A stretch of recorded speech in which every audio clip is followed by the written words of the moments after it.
বিশ্বাস করো দেবো আমি ঠিক।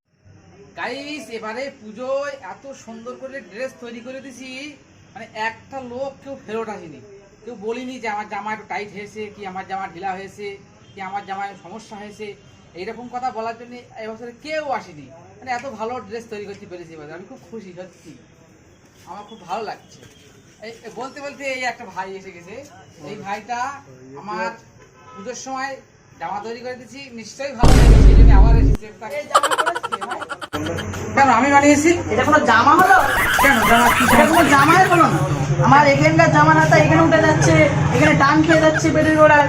কেন এরকম হবে কেন? জামা জামা আমরা বলিনি, আমরা কাজ জানি নাকি? বোতাম হবে এই সাইডটি, বোতাম আছে এই সাইডটি, এটা এই সাইড বোতাম হয় জামার, বোতাম করে এই সাইড, এই সাইড তো বোতাম হয়। এটা কোনো জামা হলো? তুই ধুয়ে দাও, ঠিক হয়ে যাবে, ধুয়ে দাও একবার, ঠিক হয়ে যাবে। তুমি কেন বোকা পেয়েছো? ধুয়ে দিলি ঠিক হয়ে যাবে? হ্যাঁ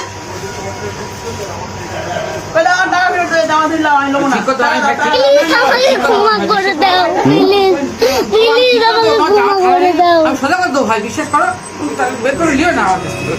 বিশ্বাস করো ভাই, টাকা বের করে দিও না ভাই। দিব না, আসবো না। কোনো জামা হলো না?